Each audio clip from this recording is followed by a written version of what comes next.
Dushimire mwebwe mwese mudukurikirana twongera tubaha ikaze muri Kiyago ca Boss TV. Tubibutsa ko dufise ama group ya WhatsApp aho dushira ama link yacu kuri Ikiyago ca Boss TV aho tugaruke cane rero kubijanye n'intambara ikibera muri Liban. Ariko aho ntabwo tuhaca gose tugaruka cane kuri Iran ndetse na Israel na Leta Zunze Amerika. Tugaruke rero cane kubijanye n'umuhora wa Hormuz. Ubwo Hormuz ku munsi wa gatanu bari buguruye umuhora wa Hormuz ku ruhande rwa Iran ndetse na Leta Zunze Amerika.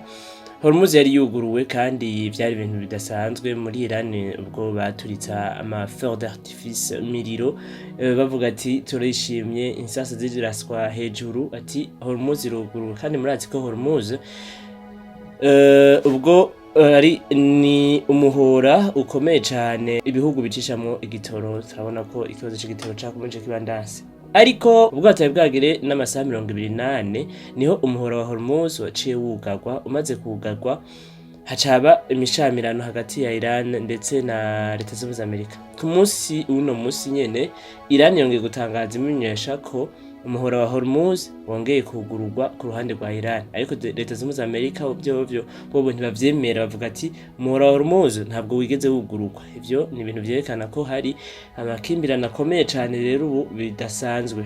Tugaruke rero ku ngingo nkuru tugaruke ko ubwo tuyage ibikomeye. Yari incamake ku munsi wa gatandatu. Murazi ko ku munsi wa gatandatu nta kiganiro twabashiriye ko kijanye n'intambara iri kibera muri Iran no muri Liban ndetse na Israel na Amerika. Aho rero tugaruke rero ku ngingo nkuru tuyage kuri uno munsi tubibutsa mwese ko mugira subscribe, like, partage, commentaire. Tashabikeneye kuri Kiyago ca Boss TV kugira ngo mukomeze mubona inkuru ziri update. Kubifuzaho kumenya inkuru ku mwanya twobatumira kuja muri commentaire mukabona lien ya groupe kugira ngo mumenye uko ibiganiro vyacu bigenda bikurikirana. Tubashira ko link ku mwanya ku gihe nyaco. Eka rero dukomeze no nkuru. Tugaruka cyane kuri cessez-le-feu igihe hatangazwa ko igihugu ca Iran cotenzurirwa kubijanye n'intambara gatoyi. Iyo cessez-le-feu yari yatangajwe itariki 8 z'ukwezi kwa kane muri uno mwaka nyene 2026. Bimaze kubuko barahagarika intambara. Israel irubahiriza Leta Zunze Amerika guhagarika intambara muri Iran, ariko nubwo vyagenze uko ntabwo vyagenze neza, vyakomeje bibandanya.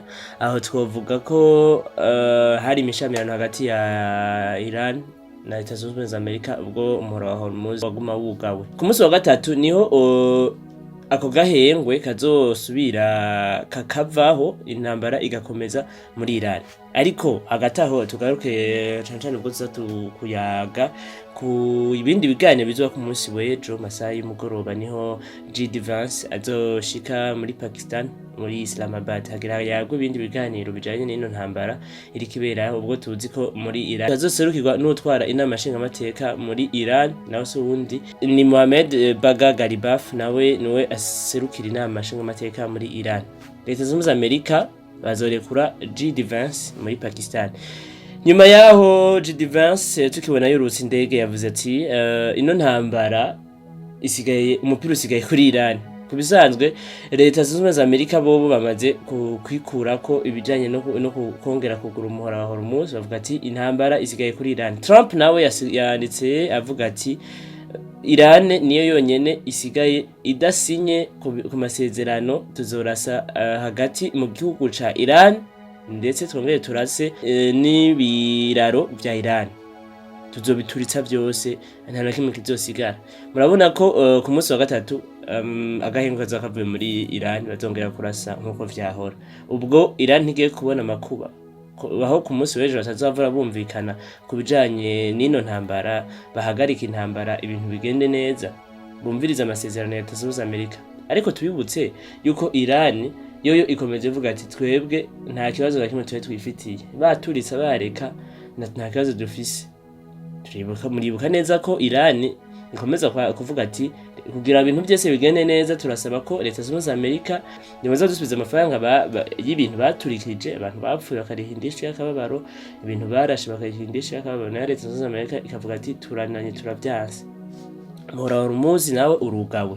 ubwo si ikibazo noco kuri leta zunze Amerika. Twibuke ko muri Iran ni igihugu coco gifise ikibazo kimwe, ni ikibazo c'uko abantu baba bariko barasiga ubuzima, ariko leta zunze Amerika iriko yankirwa yamamwa n'ibindi bihugu, aho twovuga ibihugu vyo muri Europe, twovuga utananye ni kuma yamama, twovuga muri Afrika harimo ikibazo c'igitoro. Ivyo bihugu vyose ikibazo c'igitoro rero caciye kigwira kuko igitoro cinshi caca mu Muhora wa Hormuz kigaca mu za Oman kikagenda. Ubushinwa bwobwo bwarerekanye neza uruhande butumbereyemo. Ku munsi w'ejo rero niho tugira tugaruke cane aho tugira tuyage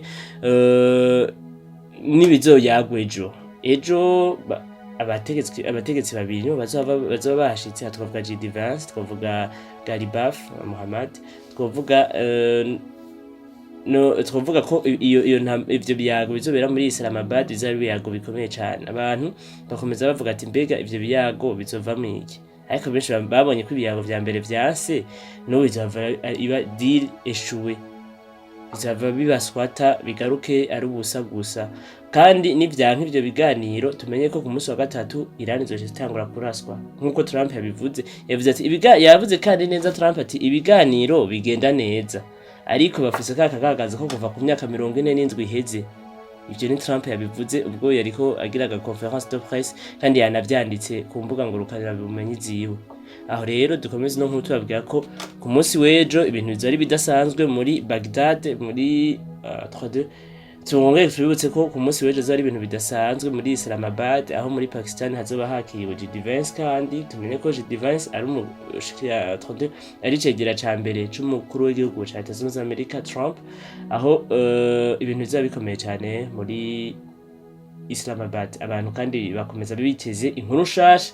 Ku munsi w'ejo tubatumire mwese kuzoba mwashitse ku mbuga zacu za Ikego Chabos TV kugira tubazanire inkuru imwe ukwaye kuzobirikira ikurikirana muri Islamabad.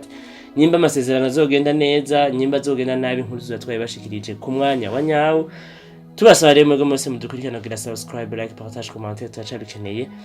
Tusaba bari hirya no hino bafise ibikorwa kugira tubimenyekanishyirize, tubahaye ikaze kuri Ikego Chabos TV. Tushimire buri muntu wese yaduteze yompi n'abari mu muryango wa Ikego Chabos TV. Tubibutsa ko dufise group WhatsApp dushirako ibikorwa vyacu. Ciao ciao.